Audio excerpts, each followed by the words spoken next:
Bueno, primero, bueno, mi nombre es Fernando Ríos, soy geólogo, licenciado de la Universidad de Río Cuarto, ya ni me acuerdo cuántos años.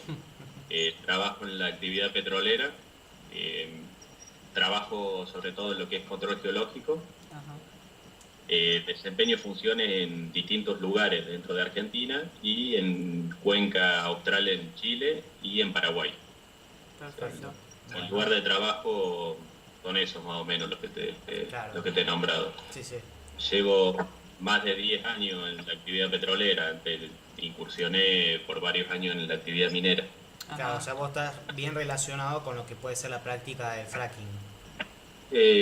Yo estoy en Chile. En Chile, por ejemplo, se empezó a desarrollar el fracking hace unos 3 años, entre 3 o 4 Ajá. años. Es relativamente nuevo lo que están haciendo ellos. Bien. Claro. Y desde ese momento, yo no estoy en la etapa de fracking, yo estoy en los pozos exploratorios. Nosotros vamos, controlamos los pozos que se desarrollan y hacemos todos los pozos para fracking. Atrás nuestro, cuando nos vamos, entran las unidades de fracking y desarrollan el fracking. O Bien. sea, Claro, perfecto. eh, Teniendo en cuenta que el fracking es una actividad muy común, ¿qué beneficios trae al practicarlo? como beneficio es que lo convencional, llamémosle convencional el petróleo o el gas, que cuando uno perfora el pozo sale en forma natural, de poder acceder a un lugar, a un reservorio, son arenas, y lo entrega naturalmente el pozo. Ese tipo de yacimientos dejaron de ser común en el mundo, o sea, se Ajá. van agotando. Claro. Entonces allí se agotó, una de las alternativas fue el tema del fracking, pasar Ah, de países petroleros que fueron perdiendo su ranking en numeración, como Estados Unidos, que empezó a caer hace unos 6 7 años atrás, logró autoabastecimiento, generar mayores reservas y volver a controlar mercado. Entonces, para una técnica que tiene todo su cuestionamiento, lo que hace es ayudar a incrementar reservas. O sea, Claro. como beneficio es generar mayor volumen cuando los yacimientos convencionales se están agotando. ¿Puede surgir alguna tragedia ambiental en el transcurso de la práctica del fracking? de la excavación de ese Claro. pozo. No es solamente el fracking el que podría generar un daño ambiental. Cuando uno está perforando un pozo, antes de llegar a la profundidad deseada del pozo, puede estar generando un daño ambiental si no sos partícipe de buenas prácticas. O sea, eso depende mucho de la operadora. Operadoras se le denominan las petroleras. Entonces, si uno no es partidario de buenas prácticas, que siga todos a nivel de rigor, los estudios que se necesitan o que se imparten y los organismos encargados de controlar no velan por ello, se pueden cometer errores previos a llegar a desarrollar fracking. Claro. Un acuífero en promedio, los más profundos son 250, 300 Ah, metros de profundidad. Al atravesar esa zona, si no tenés buenas prácticas o no se lo reviste bien el pozo, podría generarle una contaminación antes de desarrollar fracking. claro. Si tu pozo no está bien preservado, también podría generar daño. En superficie, si no se tratan bien las aguas, no se reciben, porque esa agua la reciben de nuevo en superficie. Sí. Vos le podés estar inyectando Sí, vi agua que dulce, pero la volvían a tratar para que se pueda volver a utilizar Sí. y no utilizar agua fresca. ponele que se la inyecten en cualquier otro lugar, no acorde a normativas, también podría estar contaminando. Entonces, Sí es cierto que es totalmente controlado el proceso de perforación de la roca en la práctica del fracking. hicieron todos los estudios posibles para ver es la dinámica que va a tener ante un esfuerzo. El Ah, esfuerzo va a ser una presión que se le va a sí. aplicar.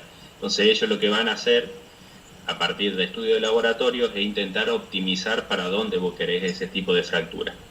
Ellos van a diagramar, liberar la energía para el lugar de mínimo esfuerzo de la roca. O sea, Ajá. son dirigidas. O sea, eso sí es controlado. Ah, Claro, bien. sí. Ahora, Perfecto.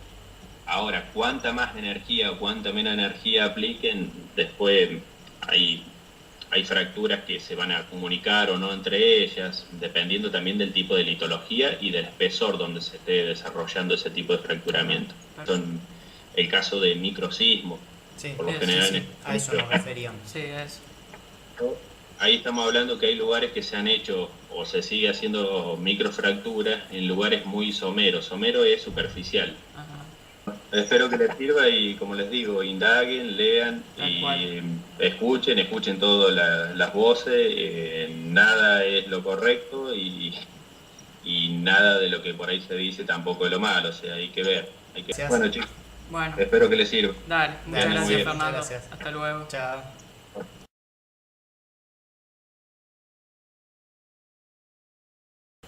Bueno, mi nombre es Facundo Barbeto, tengo 19 años, terminé Pablo VI en el año 2016 y estoy estudiando la carrera en licenciatura en Historia y profesorado de Historia en la Universidad Nacional de Córdoba, en la Facultad de Filosofía y Humanidades. El tema es así, el fracking es como el único método descubierto hasta ahora como para extraer el gas que se busca extraer, que es el metano. Bueno, El fracking en sí es excavar la tierra a una profundidad bastante considerable como para extraer el gas, pero a presión de agua, con otros químicos, lo deben saber ya, sí, yo lo estoy moviendo. con agua, con otros químicos y sobre todo dando descargas eléctricas para romper las rocas, que son las que no permiten extraer el gas. Ajá, El problema es la contaminación que produce, digamos, eh, sobre todo en las napas de agua subterránea, las claro. contamina un montón, se gasta mucha agua, agua dulce sobre todo, que es la que más se debe comer en todo el planeta, y produce microsismo también por todo Claro, sí, sí. el- en la superficie. Sí, el impacto que tiene. Si existen diversas energías renovables, ¿por qué se practica el fracking? Bueno, justamente porque es la única conocida hasta ahora para poder extraer ese gas. Ajá, Que otro problema son las fugas de gas metano que se produce, pero se practica sobre todo por esa razón y porque es la más efectiva, digamos, la que menos gasto le produce a claro, la a las empresa empresas. para extraerlo. Bien. Sabiendo los riesgos que conlleva el fracking, ¿hay manera de evitar esos riesgos? Mira, una de las preguntas también es si existe otra alternativa para quitarlo. Sí, Digamos que no, en realidad, porque la única alternativa es disminuir los riesgos. ajá, El fracking es el único método para extraer el gas que es bastante efectivo para las empresas. sí, O sea, existen otras tecnologías. Una de las que, si no me acuerdo mal, eh, utilizando mayor cemento, digamos, cuando hacen el tubo, que sí, meten el tubo para tirar el agua, lo que se busca es hacer cimiento de todo cemento alrededor para que se estabilice la tierra y no se expanda cuando va saliendo el gas, digamos. ajá, El gas sigue el conducto sin ir más allá del cemento que lo rodea. sí. Es un método nomás para disminuir el riesgo, pero contaminante sigue siendo Claro, contaminante. se va a seguir haciendo mientras se practique. Olvídate, la contaminación no para nunca. Bien, Se puede disminuir el riesgo, pero no. Lo único que se logra es neutralizar el impacto a nivel de contaminación, claro, disminuirlo, por así decirlo. disminuirlo, pero de forma muy baja. Bien. Y, o sea, ¿hay otra alternativa? No, no hay, es como que es la única manera de extraerlo así al gas y el petróleo. El problema es que es algo muy moderno esto del fracking, es un método que surgió hace poco y no son muchos los países que lo usan, pero los que Ajá, lo hacen en una cantidad considerable que afecta demasiado. Países claro. como Argentina, uno de los peores, junto con México, Mira vos. China, Estados Unidos, que, y hay otros países que lo que hacen es colaborar con métodos que disminuyan el impacto de contaminación, Claro. pero Sí, es demasiado. otra tecnología alternativa como que no, no hay. Para extraer trigo no, son cosas muy riesgosas para todo tipo, Sí, sí. pero lo que hacen por ahora. Energías renovables existen un montón, pero ante la necesidad del gas yo no sé sinceramente para qué se usa, pero renovables existen millones, Sí, existen muchísimas, pero el problema es que las empresas por ahí se van más por el lado de lo que es lo más efectivo a más corto plazo y la a menor parte, precio. claro, la parte económica. No invierten por lo nuevo ni lo ecológico, Sí, sí, se van precisamente por lo que más contamina, y bueno, ese es el mayor problema con todo esto. tal cual. Dale, buenísimo, che, y gracias por el tiempo. Dale, loco. Bueno, no, Facu, Dale, muchas gracias. Chao, hasta luego. chao. Bueno, mi nombre es Germán, soy profesor de Geografía y Biología. Bueno, Y me parece muy bueno que se interesen en este tema y que el profe les haya propuesto hacer un trabajo sobre esto. perfecto. Bueno, la primera pregunta es, ¿qué influye que se practique el fracking? Primero, la humanidad todavía no cambió su matriz energética. La matriz energética de la humanidad sigue siendo los combustibles fósiles. Todo lo que es energía renovable ya se tiene la tecnología, pero este es un problema de decisión política y que esa decisión política no la van a tomar los pueblos, la toman los grupos económicos. Y las grandes inversiones están volcadas todavía sobre los combustibles fósiles, que tienen el poder decisional de cambiar la matriz energética, lo hagan viable económicamente, no va a haber un cambio. Mientras la matriz energética no se cambie, entonces se va a seguir buscando petróleo. Y el petróleo se lo halla en dos formas, el convencional y el no convencional. Seguramente ustedes ya estuvieron hablando sobre esto. Ya estuvimos un poco informados. No se tiene un control sobre hasta dónde llegan las fisuras. Y entonces ahí es donde se empieza a comprometer un recurso tan o más importante que el petróleo, porque el petróleo es un recurso importante económicamente, estratégicamente, pero no es un recurso vital. El agua sí. Y por encima de estos reservorios de petróleo, por lo general hay acuíferos. Entonces, si estas fisuras alcanzan el acuífero, toda el agua que se inyecta con las sustancias químicas que le agregan para disolverlo, termina pasándose a los acuíferos. Y contaminar un acuífero es terminar con un recurso vital. Entonces, ese es el peligro.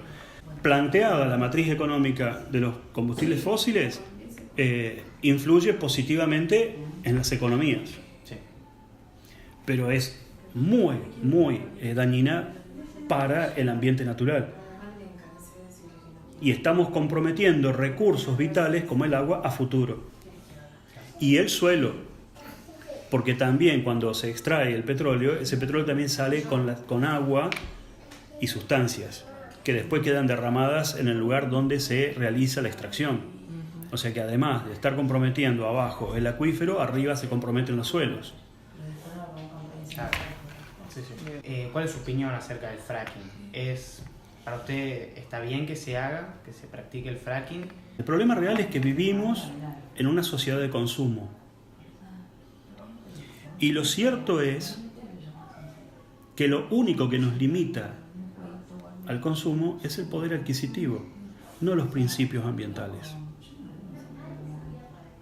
Entonces, si yo lo veo bien o mal, te tengo que decir que es grave, está mal, pero a mí me gusta ir a trabajar en auto, no en bicicleta o a pie. Claro. Entonces, si realmente estuviéramos convencidos de esto y quisiéramos otro mundo, iríamos a trabajar en bicicleta o a pie. Claro. Y no lo hacemos. Entonces quiere decir que para nosotros hoy en nuestra escala de valores no es más importante el futuro del medio ambiente que nuestro confort. Prevalece nuestro confort. Entonces yo siempre le digo a los chicos, yo no voy a dar clase al colegio en un Mercedes-Benz de 6 cilindros porque soy un docente proteccionista del medio ambiente. No voy a dar clase en un Mercedes-Benz de 6 cilindros porque no tengo plata para comprarlo ni para mantenerlo. Esa es la realidad. Si hubiera la plata para Lo haría porque me encantan. ¿Cómo cree que el futuro va a llegar, o sea, planteando este tema ecológico? ¿Cómo va a ser el futuro? Mirá, lo vamos a entender a palos. Seguramente. La Argentina pierde miles y miles de hectáreas por año de tierras cultivables. La desertificación viene de oeste a este, avanzando año tras año. Bueno, cuando la situación llegue a un punto crítico, creo que la humanidad va a empezar a reaccionar, ya está reaccionando. Y no hay que reaccionar enseñando las cuestiones ecológicas únicamente, porque no pasa tanto por ahí. Eso es consecuencia, ahí podemos explicar lo que pasa, por qué pasa, dónde nos lleva, pero lo que necesitamos es un cambio de ética. Sí. Lo que necesitamos es un cambio de valores. Lo que necesitamos es una nueva ética, o ser éticos de una vez por todas.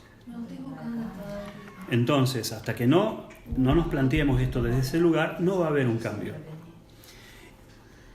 Y yo celebro y les quiero decir que ya hay gente moviéndose en eso. Pero no gente de las bases, sino los que tienen poder de decisión. Porque nosotros podemos hacer manifestaciones, podemos estudiar, nosotros los docentes podemos enseñar, pero si quienes tienen el poder decisional no toman las decisiones que hay que tomar, nosotros... Un ejemplo, los aerosoles que dañaban la capa de ozono. No lo cambiamos nosotros, lo cambió la industria. Y lo cambió la industria cuando encontró un sustituto viable económicamente. Para ellos incluso. Claro, siempre con un fin económico. Cuando pudieron reemplazar esos gases dañinos por otros menos dañinos y que económicamente no les implicaba o no les comprometía la ganancia, se hizo. Pero no se hizo porque nosotros dejamos de usar esos desodorantes. ¿Por qué crees que no se utilizan energías renovables en su totalidad? Es porque es lo que dije antes, claro, a la ética, a las posibilidades económicas. Claro. Por eso no usamos las energías alternativas. Porque con los autos eléctricos, bien, vos tenés el auto eléctrico, bárbaro. Yo llego a casa y lo conecto a 220, cargo las baterías, bárbaro. Yo hice un beneficio al medio ambiente, no. Porque lo conectaste a... Sí, y esa energía se está generando quemando combustibles fósiles. O sea, no lo quemé por un lado, se tuvo que quemar por el otro. Entonces lo que hay que cambiar es la matriz.